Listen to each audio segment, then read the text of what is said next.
to provide the quality service we expect of them. There's a cost associated with service. Nothing is free. Those costs increase. And there's a cost for replacing employees when we lose seasoned personnel. This term, I would like to reevaluate our budget and find the resources to reward our employees. Now more than ever, Rosenberg is in need of a stable and level-headed city council, motivated by what is best for all citizens in this great city. City council must continue to provide those benefits to you, the taxpayer. A safer workplace, providing personnel with state-of-the-art facilities and equipment. We must continue to rebuild, repair, improve drainage, water and sewer lines, look to the future water use and demands.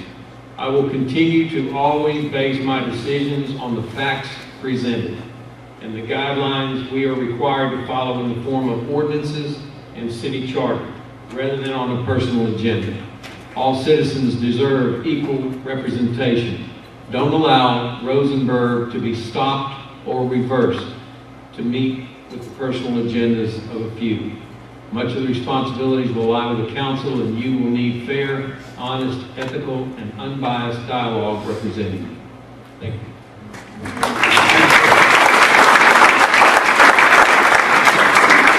Okay, let's begin with the first question for this evening. And this question will be addressed to the mayoral candidates, folks running for at-large 1 and at-large 2. Let me remind you, please, try and confine your comments to 1.5 minutes.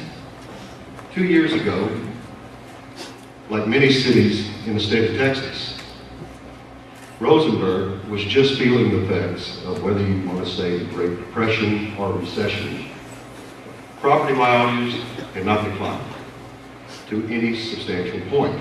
However, if we move 2 years forward, the recession has slowed growth, forcing many cities, Rosenberg included, to make cuts. If property values continue to slip, what action would you propose when the budget time comes around to make amends for any type of reductions? I would like to begin that question response with Vincent Morales. There are very clear differences in our two visions for the city of Rosenberg, indeed. I will use my past 30 years of growing small businesses to help foster more development, more job opportunities, and expand tax base. I want the kind of growth that allows all our neighborhoods to share in the opportunities in front of us. That means empowered small businesses to expand, strengthen our neighborhoods with new services and safety, help expand job opportunities so our families and children have employment options in our city. We need the right leadership to make sure this is possible. And I believe I am best and capable to turn this vision to reality. Thank you, sir. Ms. Susan?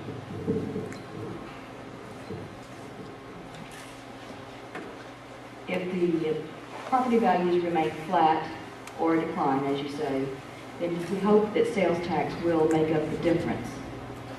By encouraging sales tax growth, that would mean to make the permitting office more efficient and more user-friendly, so that we can encourage more development in the business community, so that take up that slack, so that the citizens won't have to do that. We've had to tighten our belt very tight this last 2 years. We had to cut some positions in the and not renew positions. I hope that we would not have to go that far again.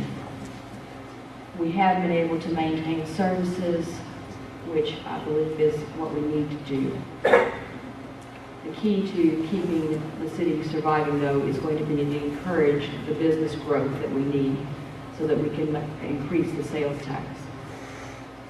Thank you. Candidate Cook?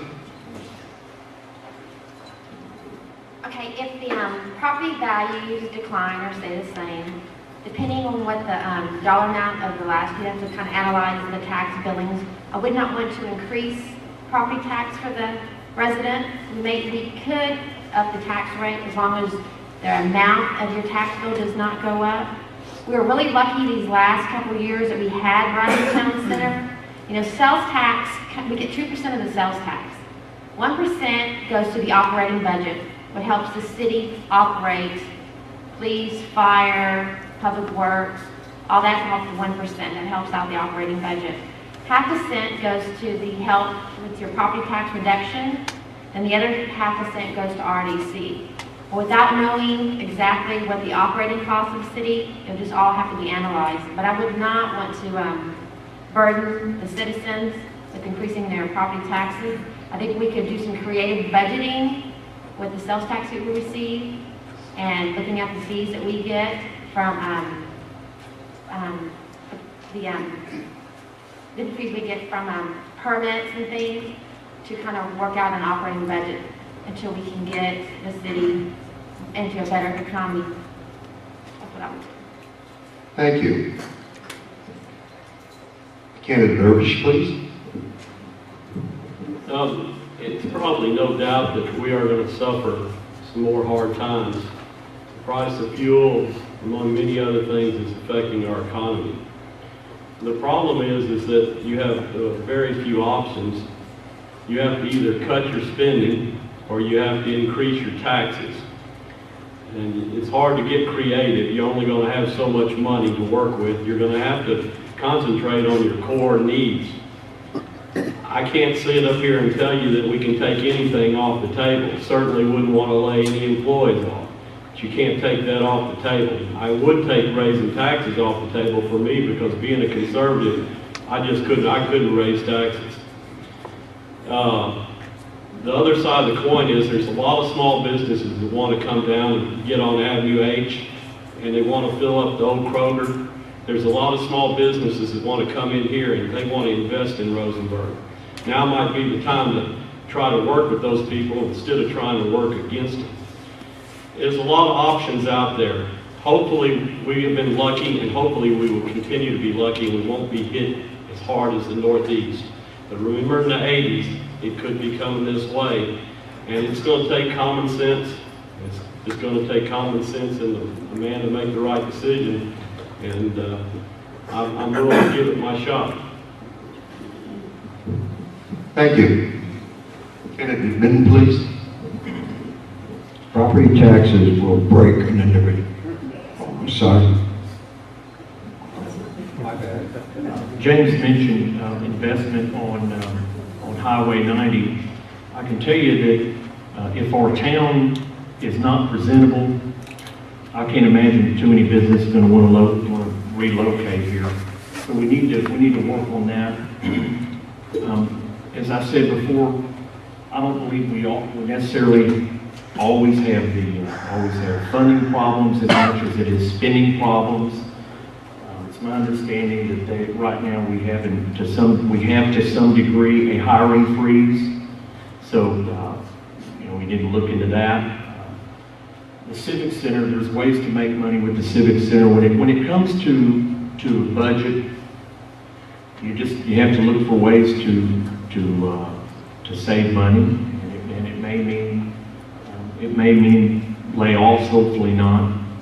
But I absolutely would not raise taxes. I don't think that's the way to go. So we're going to have to look for other ways. Thank you. Ms. McConaughey, your response. I believe it's a complicated issue, and that's for certain. But I think you need to emphasize the strengths. 70% of our tax base comes from old Rosenberg, established Rosenberg. While we enjoy the benefits of Brazos Town Center, the heart of Rosenberg is what's producing our tax base.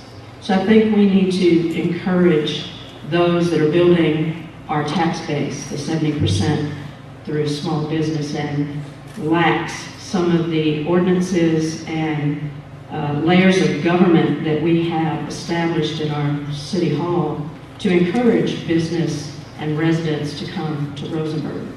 And by all means, looking at the budget, you're going to have to cut some places like training. We all know what it is to look at our checkbook, know that there's a certain amount of money coming in, a certain amount of money you're obligated to send out. And so the city, much like we, need to look at our budget and make cuts where necessary, the things that are not essential. Thank you. Thank you. Mr. Spada, your response, please. Ladies and gentlemen, there's no doubt in my mind that the city council people that are going to be in office this year are going to have their plate full. Balance of the budget. But I agree not to raise taxes on people, and I do take into consideration the smaller businesses downtown. We forget that who brought us here where we're at today. I'm real concerned with downtown. There's a lot of growth down there. We've done a lot of renovation on the streets, beautifying downtown. We also ought to be thankful also for town center. Because of our taxes stay low because of town center. But all I know that whatever comes before me, and I look at it, I'm going to really analyze it from point A to point B. And if we have to really create a workshop and really evaluate the predicament before we make a decision. But I think that we have to have some slack on these people that want to open a business, and on these permits, I think they're a little bit blown out of proportion, and they're making it hard for the small business to open up a business in Roseburg, Texas. And I think we need to look at that. And I think that we could move forward, Roseburg, and grow, and prevent a lot of things from happening as far as taxes being raised. Thank you. Thank you. Cowboy Bill. Over the years, traveling throughout this country, I've seen property taxes destroy home ownership, destroy businesses. A certain amount of people carry the load in any community, and that's the property owners. I work with the census in all three phases. I think what we need to do is to raise the sales tax, analyze how much we're going to get from 10% of the sales tax, reduce the property taxes for Rosenberg from 55 to 45. Also, out of that 10% sales tax, we can also earmark some of that to the Lamar Consolidated Independent School District and reduce the property taxes from the homeowners to the Lamar Consolidated Independent School District. We have to figure out a way to save mom and pop businesses. We have to figure out a way to save the homeowners. 46% of this community is rental. If we don't save the homeowners and we don't save the mom and pops, we're going to anticipate economic devastation. Save the mom and pop businesses, raise the sales tax. This way everybody pays a fair share. The businesses are saved, the homeowners are saved, and even the school can probably make more money out of it. Thank you. Thank you, sir. The second question I'd like to address is to the candidates in District 2, District 3, and also our two incumbent councilmen. Up on the days, excuse me. Water is becoming an expensive commodity. Rosenberg is participating with Richmond to address the surface water conservation mandate for both cities. We have contracted with the Brazos River Authority to purchase surface water. However, that agreement with the BRA will only get the city to 2015 for water. To achieve a goal of, say, 2025, what will be needed? The city is talking to the North Fort Bend Water Group to fill that need. Can you think of another option? And could we begin with Mr. Ramirez?